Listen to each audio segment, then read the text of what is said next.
Good morning. Good morning, good afternoon, and good evening, depending on where you might be. Welcome to the Korean Green Growth Trust Fund's KGID Partnership Week.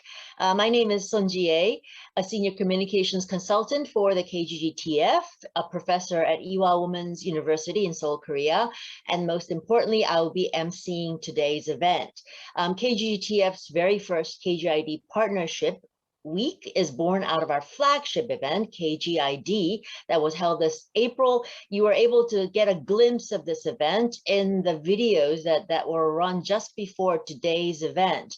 The KGID Partnership Week is a 3-day virtual event to introduce new and ongoing KGTF grants and provide a platform to continue dialogue and cooperation, as well as deepen the understanding of World Bank operations.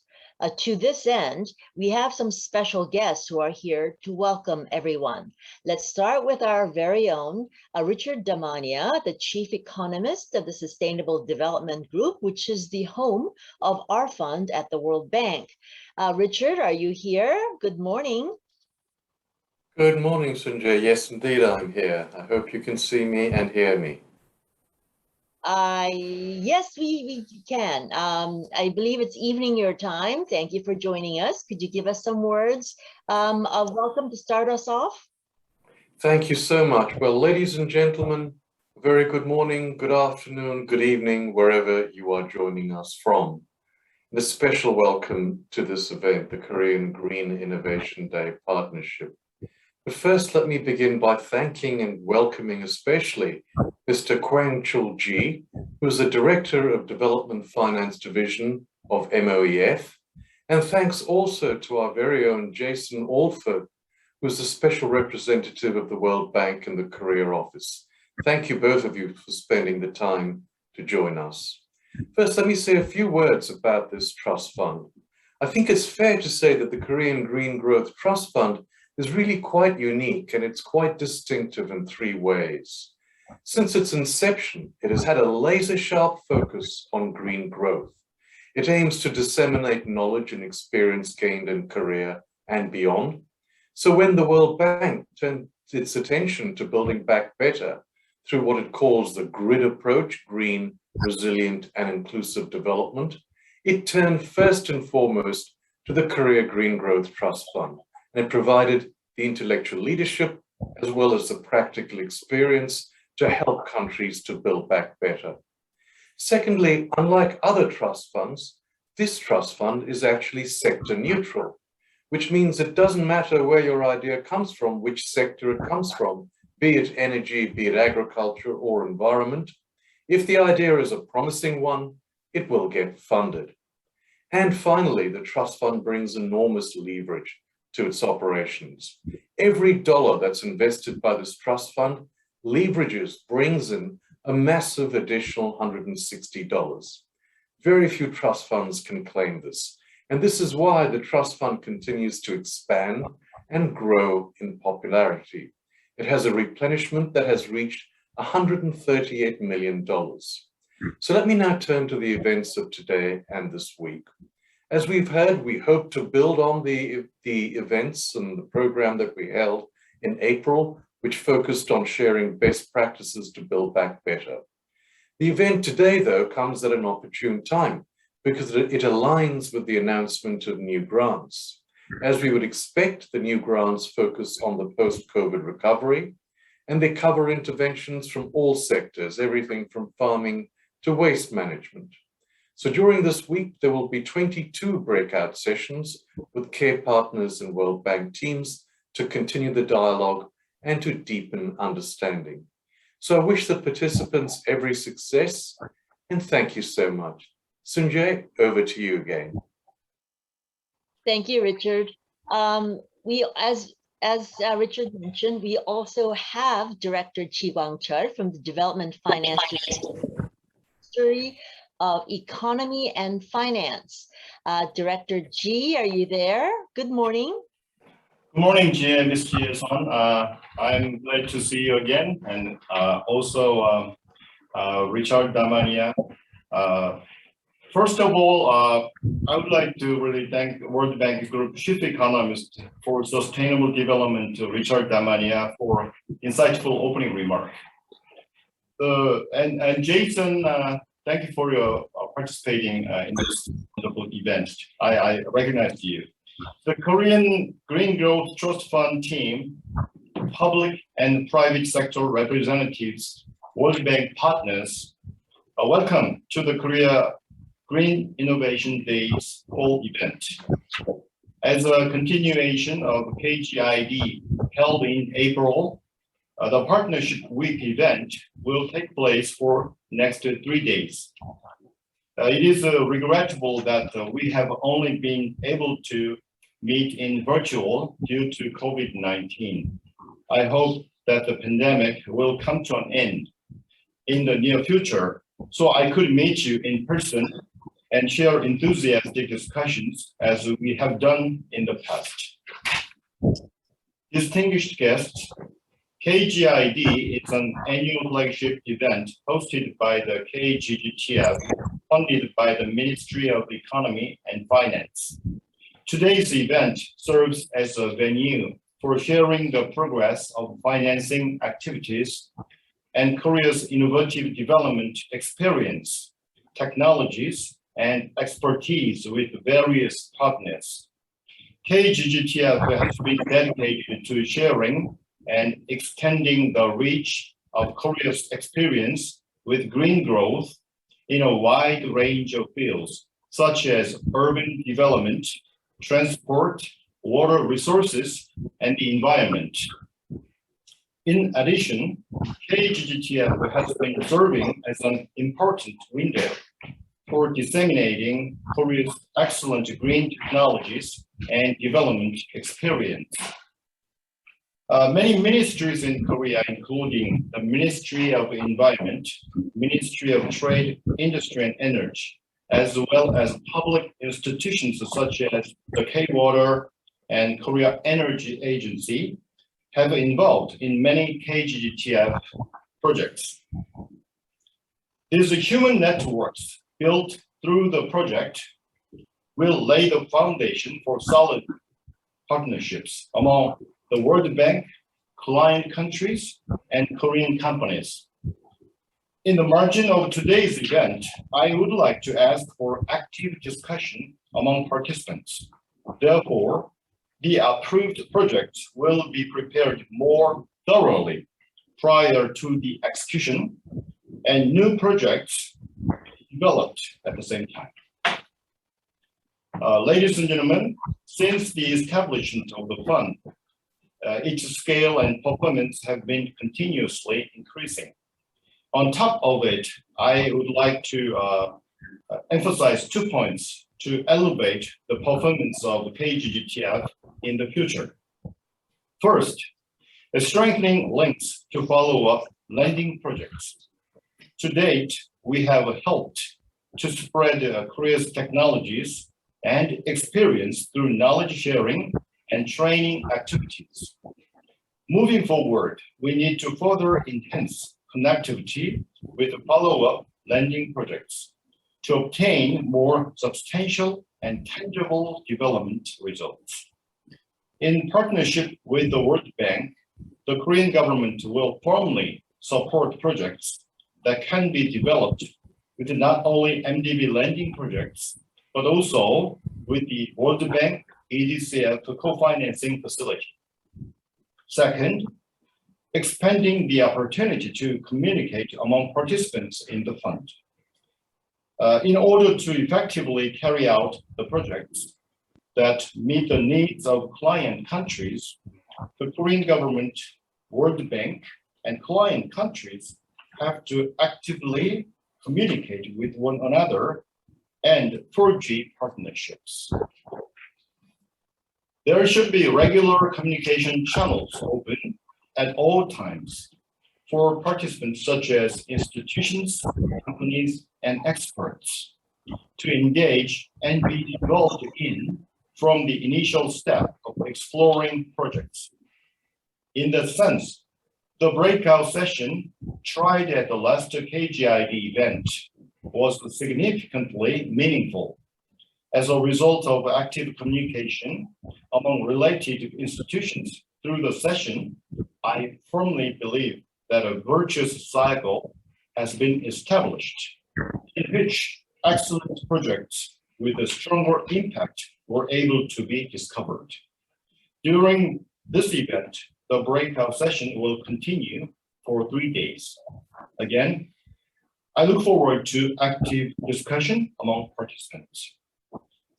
It was all possible to make such remarkable progress thanks to all of your hard work and dedication. I would like to take this time to share my deepest gratitude. Last but not least, I would like to close by expressing my sincere appreciation to the KGGTF Secretariat, who has put in great efforts to make today's event successful. Thank you for sharing with my ideas. Thank you for listening. Thank you. Thank you, Director Jieae. I do hope that today's event also furthers our support for the objectives that you just mentioned. Today, we would also like to take the opportunity to introduce a newest member of our family, the Special Representative of the World Bank Korea Office, Mr. Jason Allford, who is here with us today. Mr. Allford or Jason, could we ask you for some comments? Of course, thank you very much for the welcome, and thank you to my colleagues, Richard Damania and Director Kwangchul. It's an honour to speak after the two of you. To other distinguished guests, colleagues and friends, good morning from Incheon, Korea, and good afternoon and good evening to those of you joining from other time zones. It's my pleasure to join the Korea Green Innovation Days Partnership Week 2021 as the Special Representative of the World Bank Group's Korea Office, a job that I've only been in for a couple of months now. I would like to thank Richard and the KGGTF team for organising this event and inviting me to give these opening remarks. The World Bank Group's Korea Office is a global hub for innovation and technology for sustainable development. Through our recently renewed agreement with the Korean Ministry of Economy and Finance, the Korea Office focuses on 2 pillars. The first is a work program on technology and innovation, and the second is a work program on green growth innovation, and we'll be expanding this through the World Bank's environment, energy and urban programs and through leveraging Korean and global green growth innovations and technology solutions for sustainable development. Our environment program covers World Bank priority areas, including forestry, sustainable landscapes, ecotourism and fisheries, pollution management, climate change and marine plastics. The energy program focuses on renewables, energy efficiency and smart energy management. And the urban resilience and land program works on land administration and geospatial technology, and will introduce a new smart cities program in collaboration with the Global Smart City Partnership Program of the World Bank's Urban Global Practice. So a lot of areas where we're cooperating within the World Bank and with our Korean partners. KGGTF has been a strong supporter and committed partner for the Korea Office Green Growth Innovation Program. We've worked with KGGTF through our Energy and Extractives team, Environment, Natural Resources and Blue Economy team, and the Urban and Resilience and Land team, disseminating innovative green growth solutions and best practices in Korea to other parts of the World Bank and to World Bank member countries. Joint knowledge activities between KGGTF and the Korea Office include energy efficiency for industrial enterprises in Vietnam, knowledge sharing on Korea's advanced technologies to solve environmental challenges through green tech, and the development of e-learning videos on solid waste management and forest fire management. The KGID Partnership Week event will serve as a platform to expand our collaboration with KGGTF. KGID Korea Office breakout sessions will provide us with great opportunities to present our new programmatic advisory services and analytics work to support engagements on climate change, green energy transition and sustainable development, and discuss joint learning and collaboration opportunities with World Bank teams and Korean partners. I would like to thank you again for hosting this important event and for inviting me to speak today. I wish you all a successful and productive event. Thank you very much. Thank you. Thank you all for your very insightful and kind words. Now, as we mentioned before, our Partnership Week introduces our new partners in the ever-growing KGGTF family, forges new relationships between existing partners, but also outlines some of our common challenges. To this end, we are very pleased to have as our keynote speaker, Dr. Jieae Lee, the coordinating lead author of the WGI Contribution to IPCC, the Intergovernmental Panel on Climate Change Assessment Report, published just last week, the first installation at least. She is also a professor at Busan National University. Professor Lee, thank you very much for joining us today. I will turn the screen over to you for your keynote speech. Dr. Lee. Thank you, Jieae, for a very nice introduction. Let me share my presentation file.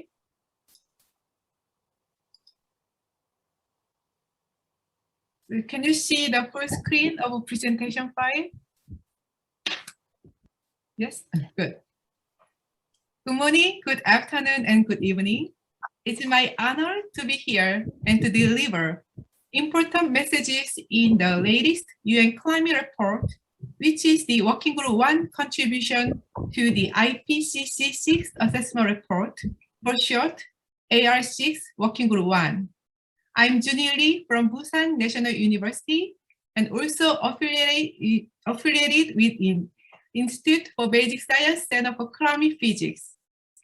The AR6 Working Group 1 report provides the most up-to-date physical understanding of the climate system and climate change, bringing together the latest advances in climate science and combining multiple lines of evidence from paleoclimate, observations, process understanding, and global and regional climate simulations.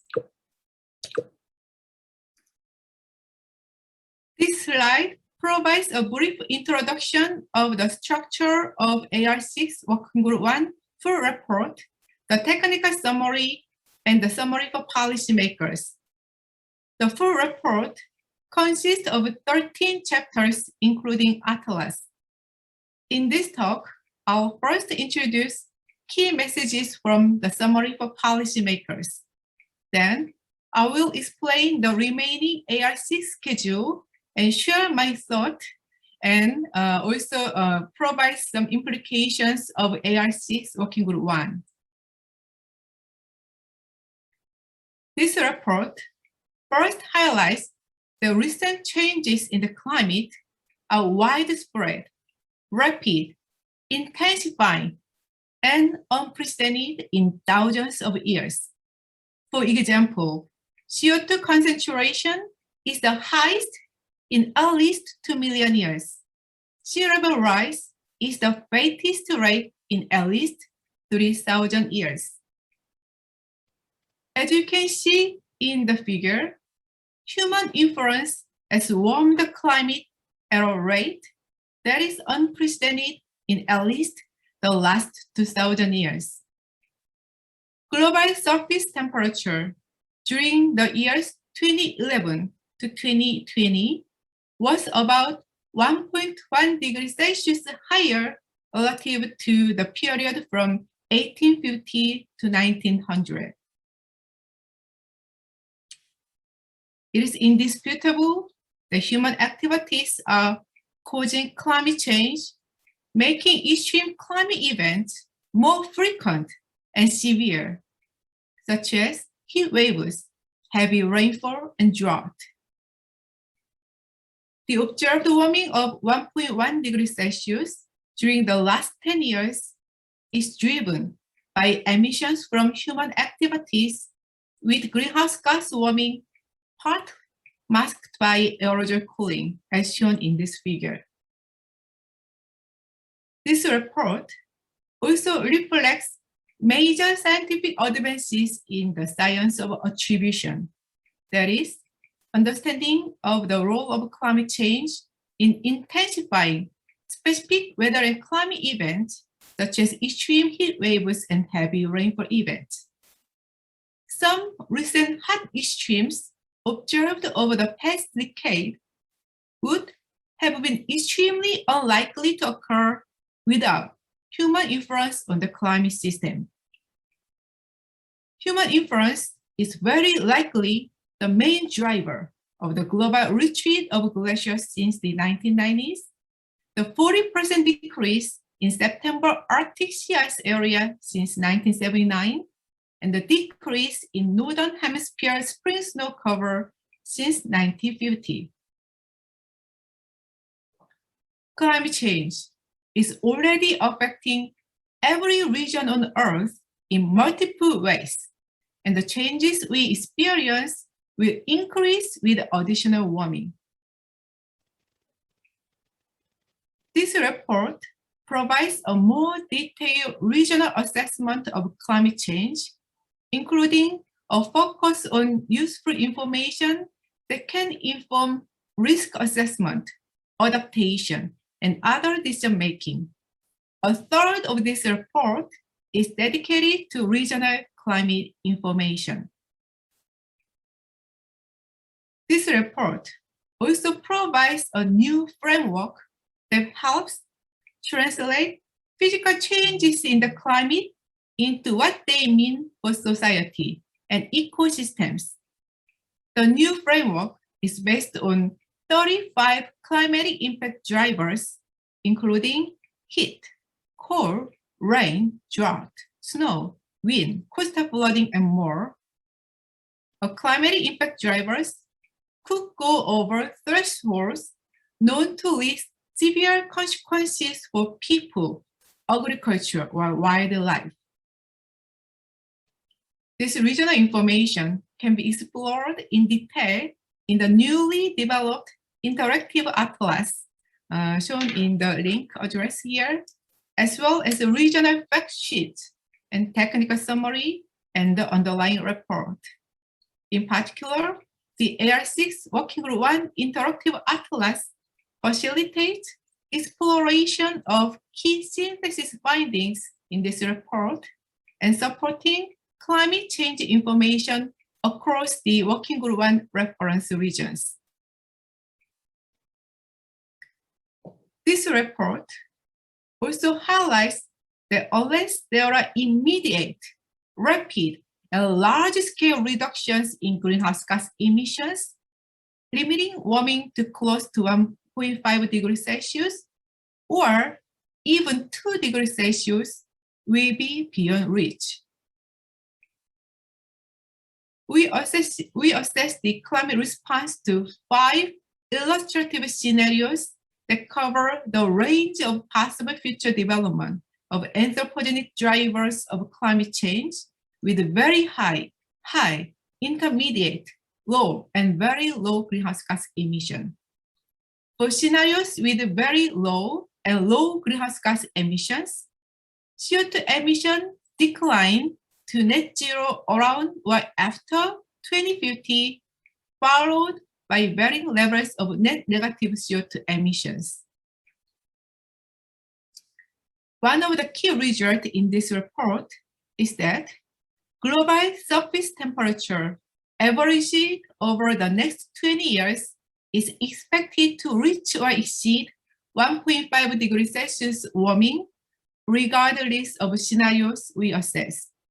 In addition, global surface temperature in any single year can vary above or below the long-term human-induced trend due to substantial natural variability. Global warming of 2 degrees Celsius relative to the period from 1950 to 1900 would be exceeded during the midterm from 2041 to 2060 under the intermediate, high, and very high scenarios considered in the report. Many characteristics of climate change directly depends on the level of global warming, but what people experience is often very different to the global average. For example, warming over land is larger than the global average, and it is more than twice as high in the Arctic. Depending on the levels of global warming, precipitation is projected to increase over higher latitudes the Equatorial Pacific, and parts of the monsoon regions, including Korea and many East Asia, but decreases over parts of the subtropics and in some limited areas of the tropics.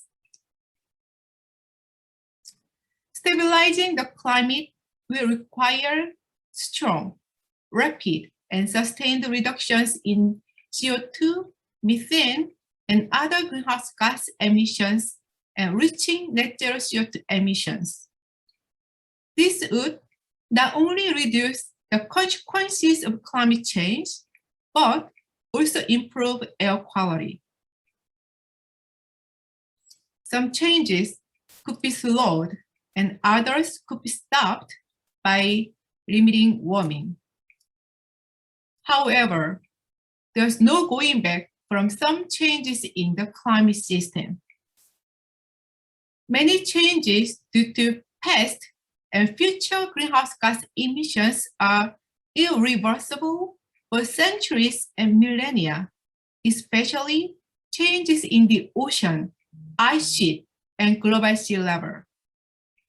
It is virtually certain that global mean sea level will continue to rise over the 21st century, even under the lowest greenhouse gas emission scenario. Global mean sea level rise above the likely range, approaching 2 meters by 2100 under a very high greenhouse gas emission scenario, cannot be ruled out due to deep uncertainty in ice sheet processes. Here is the summary of key messages, but I'd like to skip it.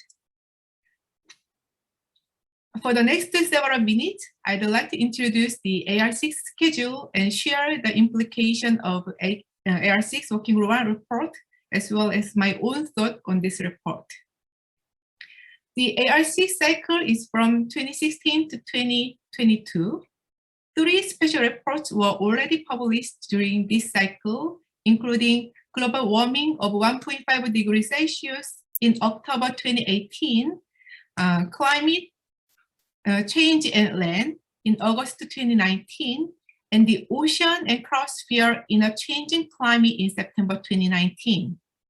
The Working Group 1 report introduced in this talk was released on the 9th of August this year.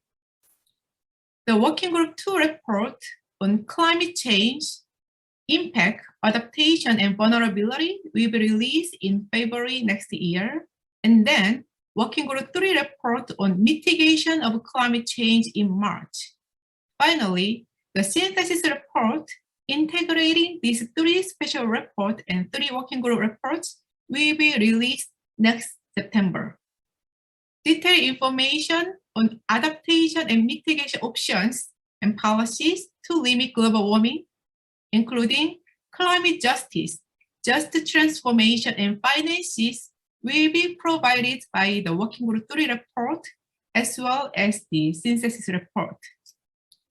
I'm really honored and feel lucky to be selected as a coordinating lead author in the Working Group 1 report, and also as a co-writing team member in the synthesis report. 234 authors from 65 countries contributed to this Working Group 1 report, assessing over 14,000 cited references.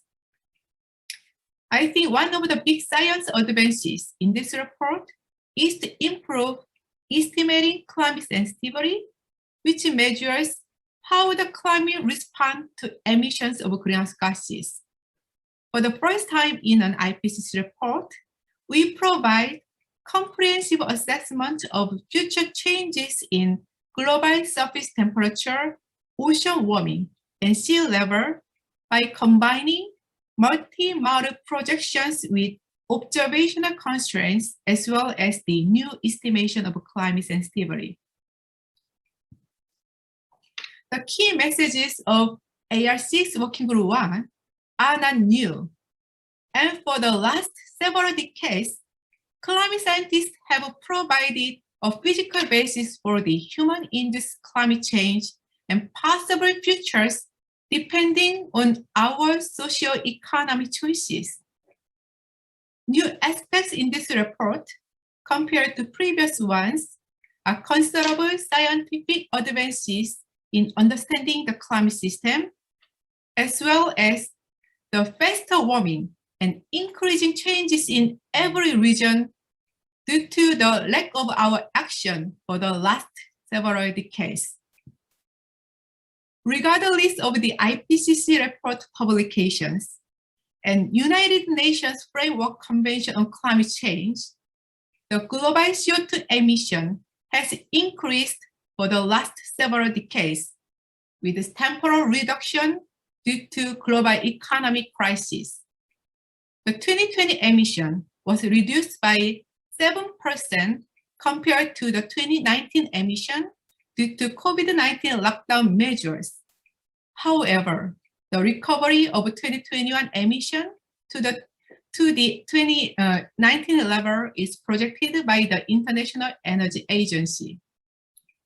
The UN Climate Change Full NDC Synthesis Report, published this September, shows the huge gap between the nationally determined contributions and our goal to limit global warming to 1.5 degrees Celsius.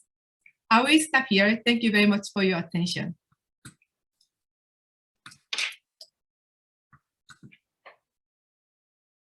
Thank you.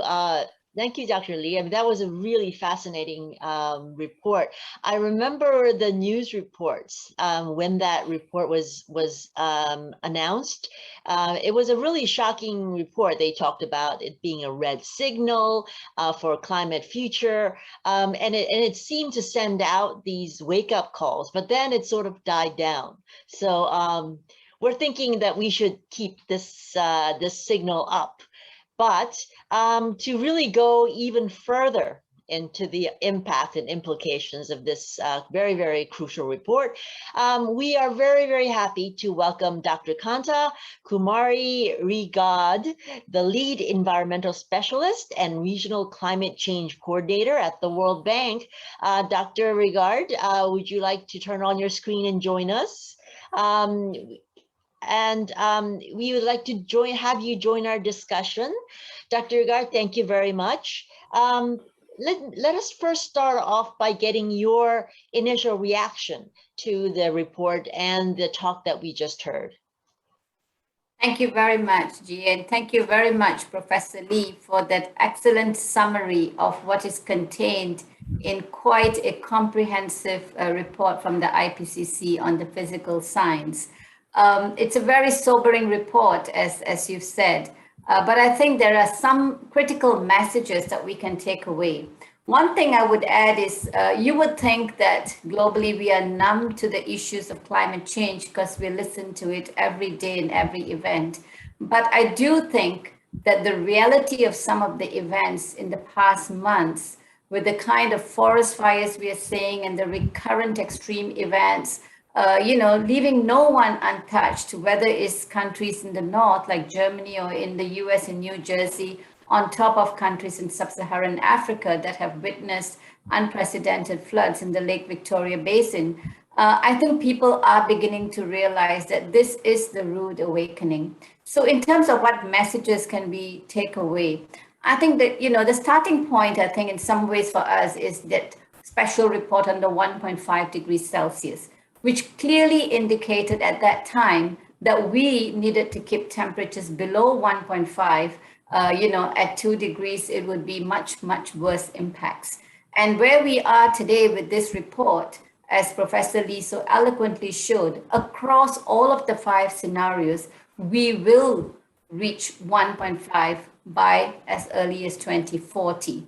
Whereas the previous report said we could likely reach by 2040, now we will reach by 2040. That is, I think, a rude awakening. So it's like you live in a house and someone's telling you it is going to get flooded over. It is not a matter of, it's not a matter of if anymore. So then that really puts a reality check on what is it that you can do.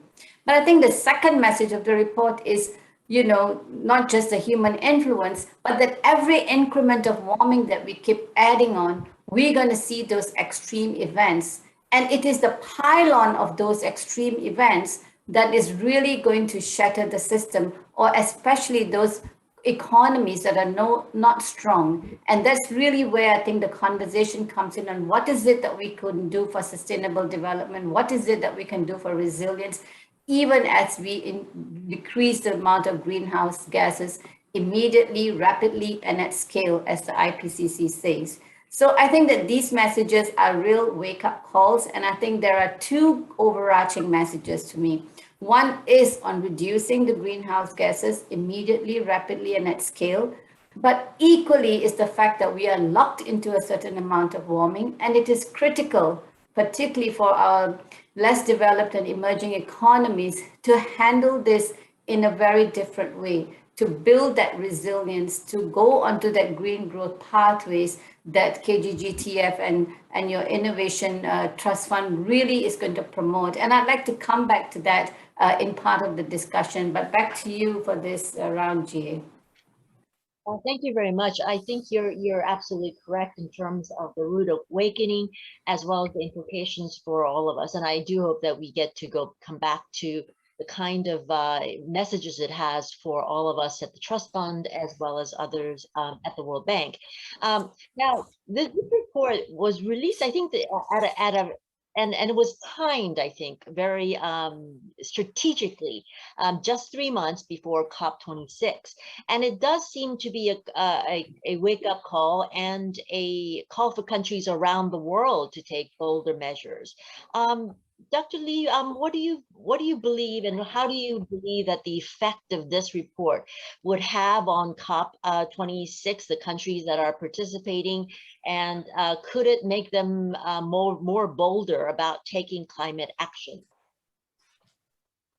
Thank you, Jieae. So I think that the message here is that we have a huge gap between our long-term goal and near-term action.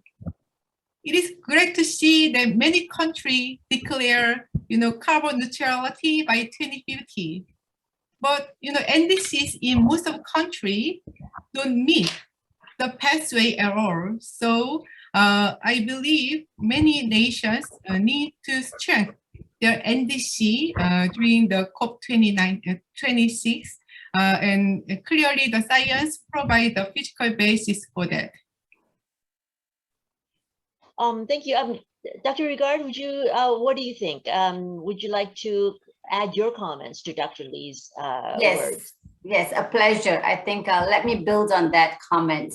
I think what is really important in the context of Glasgow, I think 3 messages will emerge very clearly.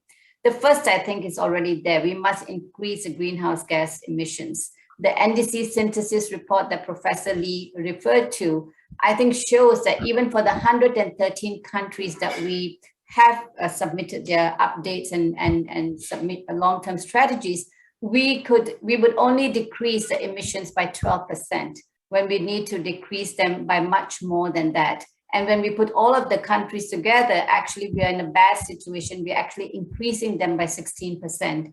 So we definitely have to decrease those emissions. And I think that call for action will come very strongly, particularly from the highly emitting economies. I might add that I work in the Africa region, which has 3% global emissions. Where Africa can do right is to make sure that they are supported towards low carbon transition so that they don't get locked into dirty economies and dirty pathways. And that, I think, needs the kind of technology and capacity that the director was referring to. But the second course of action is, I think, one of the strongest messages from the physical science report is not just on emissions, it is on the resilience. And we must help the countries, as Professor rightly said, for the near-term and the long-term actions. And here, I think it's critically important that we bring the climate and the development context together. The World Bank put out its climate change action plan recently and identified 5 critical transitions, which I hope we can work with the Korean Green Growth Trust Fund. The first being agriculture, food security, and land use. We must get that to be resilient. We must get that to generate the kinds of jobs. And it's also the first line of defense against climate impacts. The second is clean energy transitions. We work with both high emitting economies that have to decarbonize, but also the lesser emitting that need to move into the transitions of low carbon pathways. The third is urban cities and transport systems. Here is where I think we can make the biggest learning and the gains and simulate and learn from the faster and growing economies on how we can build cities better that are green, prepare for the right kind of jobs and skills. So I think these near-term issues are going to be very relevant. But I'd like to say one thing. When we say immediate, rapid, and at scale, I'd like to translate that into action. Immediate means we cannot postpone anymore. In fact, we need to prepone. We need to bring our actions closer and nearer to home. The second is rapid. We need to do things rapidly. Therefore, we need to do things transformational. We can't do incremental things anymore.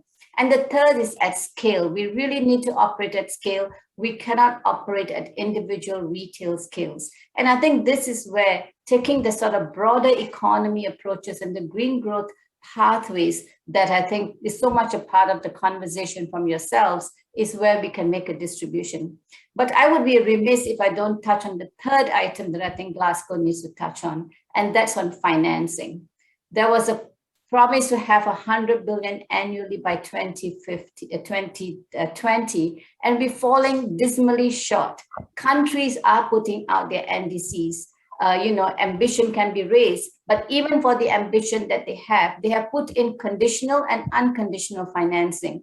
I was in a session with the Ethiopian government this morning. They put in an unconditional of 20% and conditional of 80%, and we need to help them meet the financing. Benin, a very small country, has actually put in more unconditional resources than the conditional, and we need to help these countries and economies. So financing is urgent and it's imperative if we do want to get our countries and some of the most challenged countries to make a contribution. So in summation, it's adaptation, it's going to be mitigation, it's financing, but with a lot more evidence based on urgency and at scale.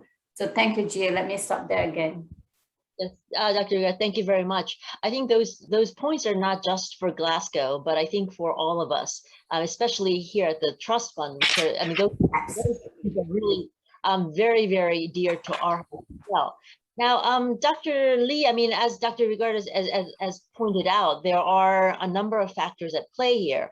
But, during the pandemic, as you pointed out, as you talked about, while, the pandemic has, sort of lessened our maybe contributions to climate warming, global warming, it has also in many ways shown us that the impact of climate change is for everyone, even in advanced countries, even in developing countries, for everyone.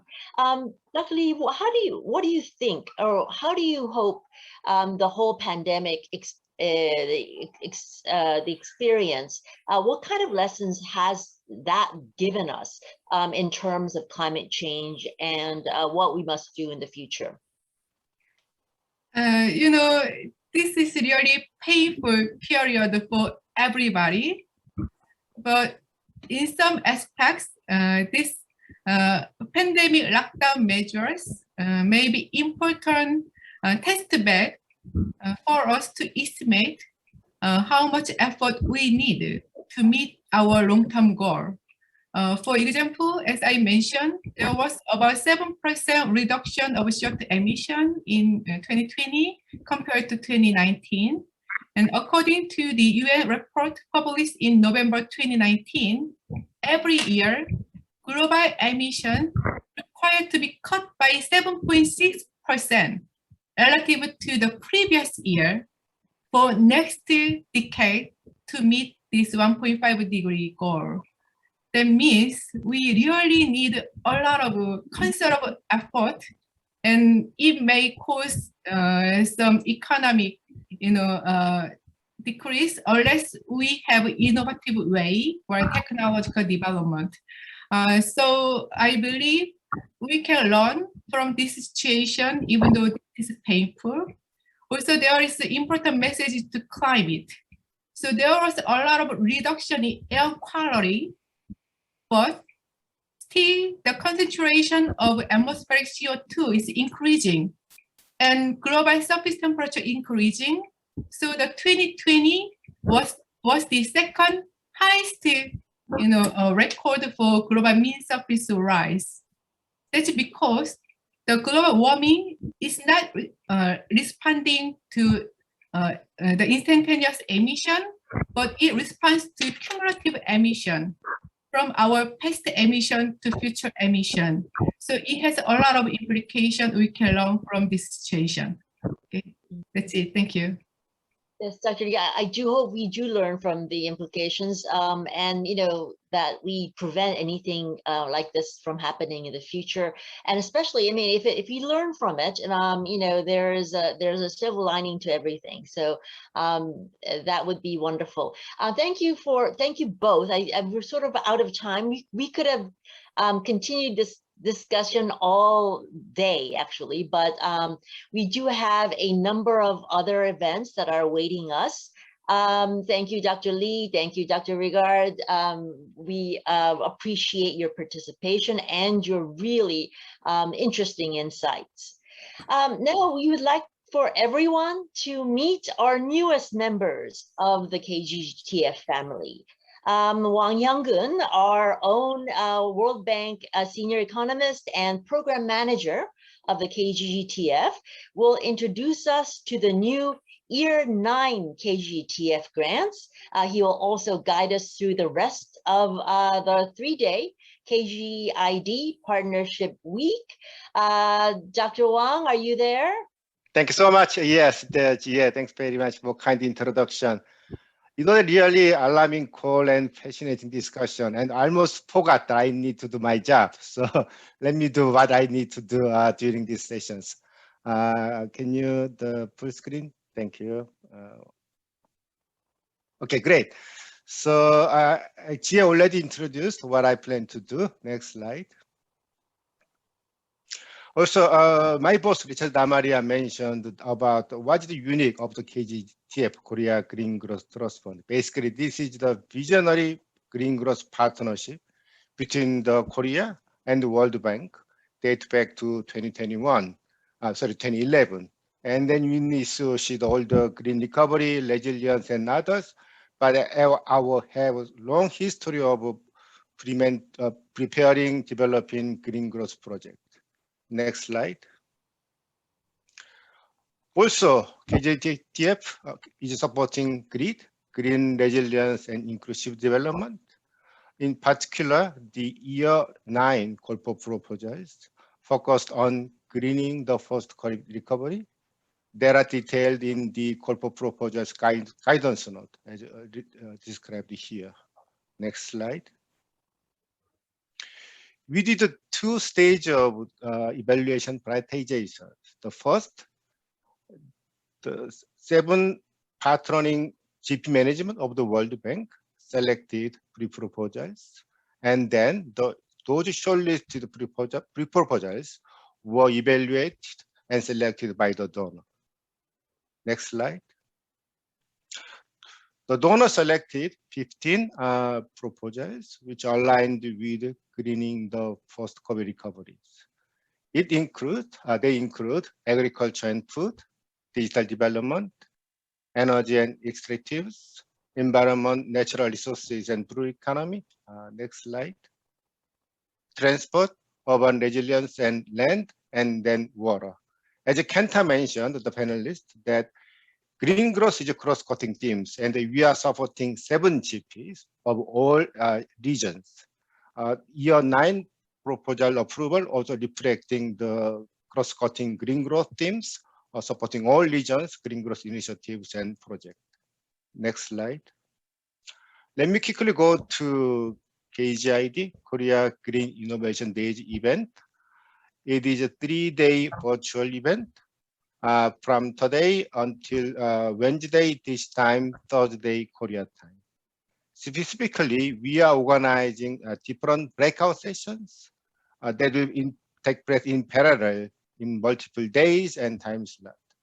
In particular, we are organizing 12 grant sessions led by World Bank project teams, who receiving KGTF grant.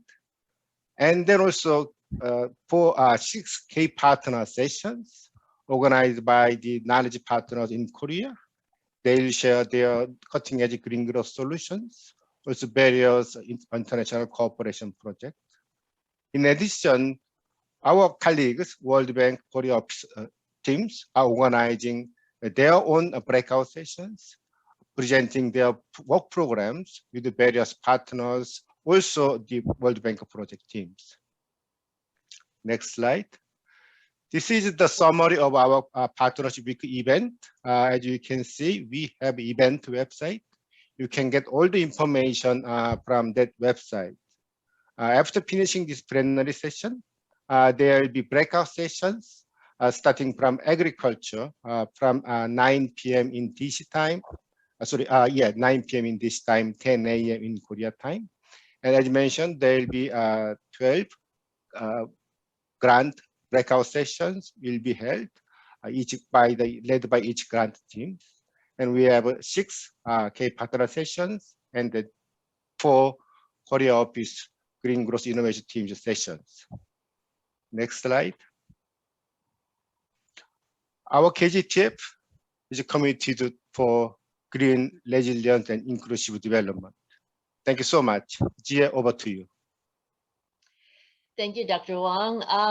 As you heard, even in our opening speech by Director Jieae, our partnership week really is based on and builds upon the foundations that we laid in the spring KGID event, where we introduced K partners and were able to highlight their activities in coordination with our goals as well. We hope that this event today and the 3 days to come will also build upon that foundation and then lay a foundation for even further cooperation between the various stakeholders in the green growth future of the world. Thank you. As you have seen, we do have a session that follows today, as well as 2 additional days packed with crucial information and really new opportunities. While we are sad that we are not able to host everyone in person, we hope that day will come soon because of the pandemic situation. We hope that we are able to connect everyone at least virtually, and that this week will provide everyone with new experiences, new partnerships that will lead to fruitful meetings in person as well as online in the weeks, months, and the years to come. So on that note, that's it for me. Thank you everyone for attending. I wish everyone to have a very fruitful and productive meetings in the hours and the days to come. I wish also everyone a very green growth future. So goodbye.